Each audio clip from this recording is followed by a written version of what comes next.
May mga alaga kami, guys. Ay. Oo.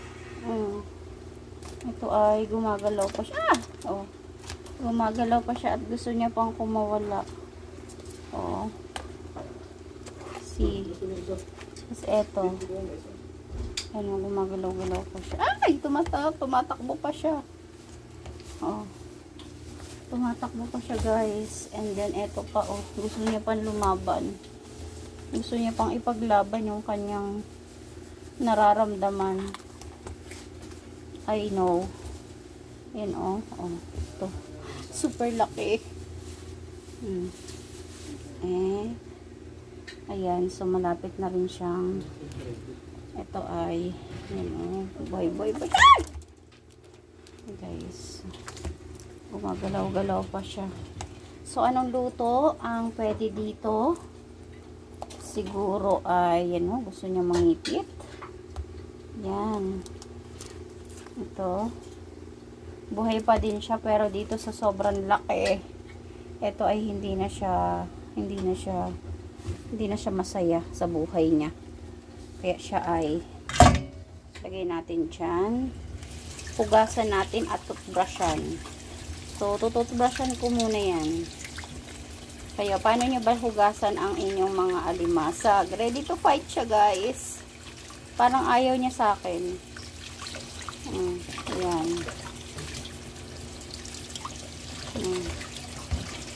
So, gusto niya. Ayan. Ayan yung mama. Ayan yung baby. Ayan siya. Ayan yung papa sa ilalim. Sobrang laki. Kasi ito yung baby. Ayan. So, guys. Ayan siya, guys. Kumakalas-kalas pa siya. So, ayan. Nakarating sila. So, ay salamat sa nagbigay. Yan, ito ay fresh from Samar. Ayan, sa nanguha nito. Kay Cheryl, salamat sa iyo. Ayan, shout out sa nagdala rin nito. Kung sino ka man, salamat at makakatikim kami ng alimasag na galing sa Samar. So, ayan. Yan, ganun siya, oh.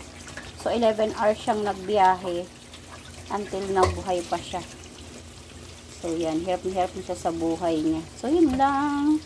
Anong luto ang pwede dito? So, lagay niyo sa comment section kung anong pwede luto. Ay!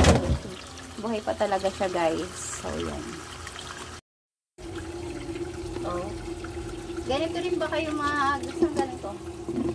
Malinis to? Ganito din ba kayo maglinis ng mga crab? Ayan, tinututbrush ko yan siya. Habang nakatali siya kasi hindi natin pwedeng linisan niya ng kakawal na ganyan yung kanyang mga kamay. So, yan. Linisin natin siya bago natin siya pakuluan. Tapos kapag napakuluan na siya, saka uli natin siya lilinisan at iluluto. So, ganyan po ako maglinis.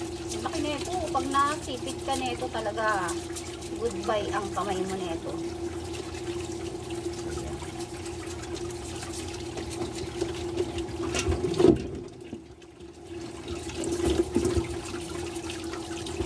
Buhay pa to eh, kaya nakatali siya. Ito, mapalag-palag pa siya. Yan o, umanganganga pa siya.